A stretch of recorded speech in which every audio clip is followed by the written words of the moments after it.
Hey guys, I'm Gil Butler, the Primal Chef, here with another biOptimizer's recipe from the Primal Paleo Cookbook. Today we're gonna be making a cauliflower crust pizza. And while there's a lot of those out on the market, most of them have a ton of dairy in them to make them hold together. This one, however, is completely dairy-free. So the items that you're gonna need are rice cauliflower, eggs, olive oil, salt, oregano, garlic, xanthan gum, and coconut flour. And then we'll have our amazing toppings that will go on after we make the crust. So first step is we have to steam the cauliflower. So we have a steam basket set up and you're gonna dump all 4 cups of cauliflower in on high, cover it. When it's done, we gotta squeeze all the water out. So that'll just take a couple minutes and then we'll get going. All right, so the cauliflower has been steaming, 5 to 10 minutes is all it needs. And then we gotta pull it out because we're gonna need to squeeze a lot of water on it. So we have a ricer here and we're not actually going to rice it. We're not trying to get the cauliflower to come through. We're just gonna use it as a technique to squeeze as much water out as possible. So we're gonna scoop this up.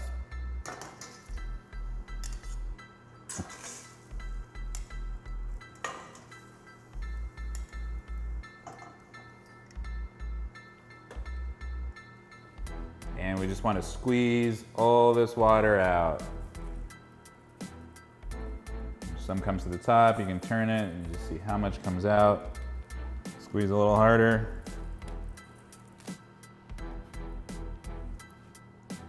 This step is really important, so you don't want to rush it. You can kind of give it a little break. Sometimes then it will release even more water. You can squeeze it again, get some more out. And then once you've gotten everything out, put it back into the bowl. And we're gonna have to do it with the rest of the cauliflower as well.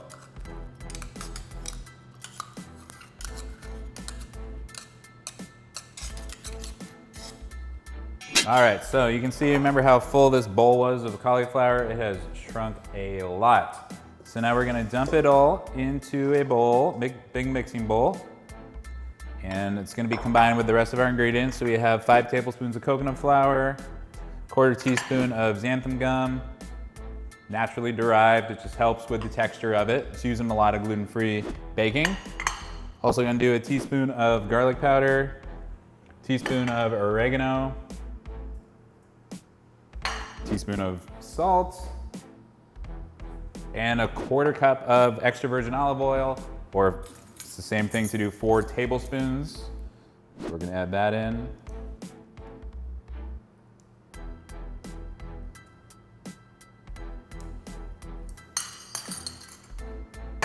And then finally 4 eggs.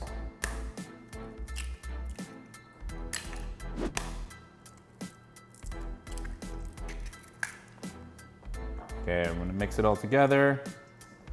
It's gonna form a nice dough.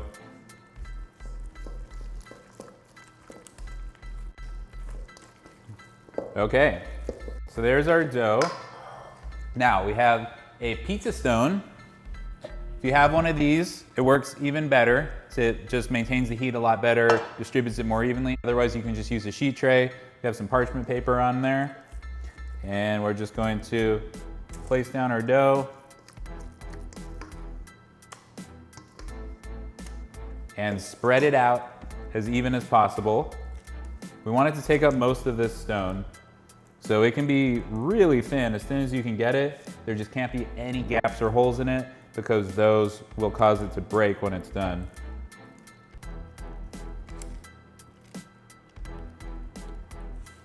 It's sticky, so this part takes a little bit of time. And we do want it thin, because otherwise it's gonna be too bready.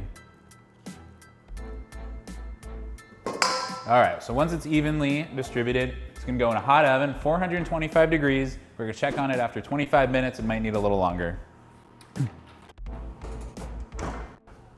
So that's in there. While it's in there, it's a good time to prep your toppings if you haven't done that already. So we're gonna be doing a layer of tomato sauce, cheese, and we also have all these vegetables that are chopped up. I already have everything ready to go, so we're just gonna let it cook for 25 minutes or so. Once it's done, we'll show you how to finish it off. Okay, so we had our pizza crust in the oven, came out and just look at it. This is beautiful. We have browning throughout. It's you know, starting to crisp. You can even pick it up like a pizza crust. There's browning underneath. The pizza pan really makes a big difference, but this is what it should look like. And now we can go ahead and add the rest of our toppings. So we got pizza sauce, tomato based.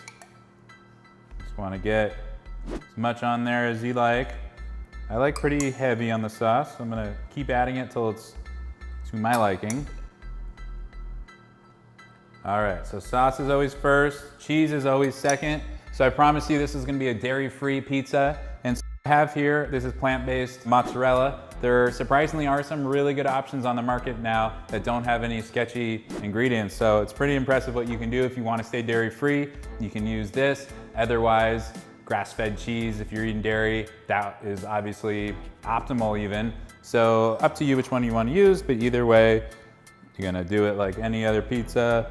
We're gonna do a nice layer of mozzarella. All right, so we have a little cheese left over. I'm gonna save that, throw it on top. But now this is just my favorite combination. Obviously, any combination that you wanna do is totally fine. I like doing some yellow onions. And you can see everything is chopped up really thin. If you have it too thick, when it goes in the oven, it's not even gonna cook. You're gonna end up with a warm salad on top of your pizza. So if you want your vegetables to be at all cooked, you're gonna wanna make sure they're really small, or you can always par cook them before, saute them. You could even caramelize these onions if you wanted to. So we got onion on there, got some mushrooms. I have memories as far back as preschool. We'd order pizza every week to our classroom, and mushrooms and black olives was my favorite, and that has stuck with me ever since. It's got the mushrooms on there, black olives. All right, and then for protein, I have chicken breast and I have bacon. Both are pre-cooked. You can't put raw meat on top of a pizza. It won't cook in time.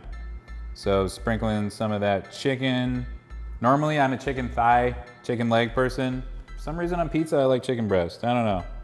Okay, and then if you have some last bits of cheese, you can throw those on top. Use it all up. Nothing worse than putting a tiny little bit of cheese back in your fridge. Just eat it.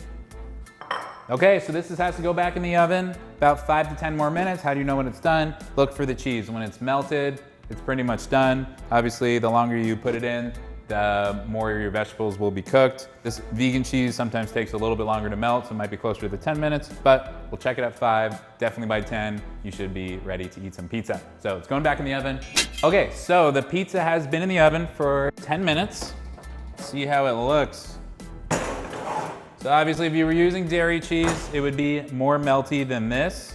However, as far as vegan cheese goes, it's about as good as it gets. When you feel it, you can tell that it is in fact melted, even though the shape didn't change as much. So from there, I'm gonna tell you a little secret. One of my favorite things to put on pizza is Chinese chili oil. We have a recipe for you to make one in the Primal Paleo cookbook, and it is just so good on top. So just can give it a nice little swirl. There you go. So then you can cut it. Just take a pizza cutter, slice it through, slice it through. Do 4 slices. I like to do 6 slices. Boom. It's ready to eat. I'm gonna get a piece of pizza on a plate, taste it with you. We can see how it is. Just remember, it's really hot right now, so don't just go grab it from the cast iron tray. That will end poorly. So, all right, so here's a slice. See how it is. You can pick it up, got good sturdiness.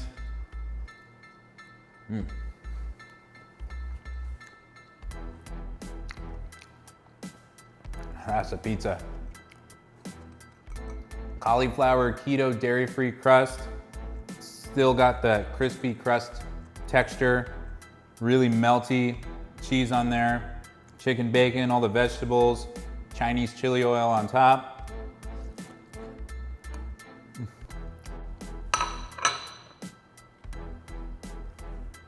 You're never gonna want a delivered pizza again. This is the one to make. I'm Gil Butler. You can find this recipe in the biOptimizer's Primal Paleo Cookbook. You can learn more about me at theprimalchef.com or on Instagram, _primalchef. Thank you so much for watching, and we'll see you next time.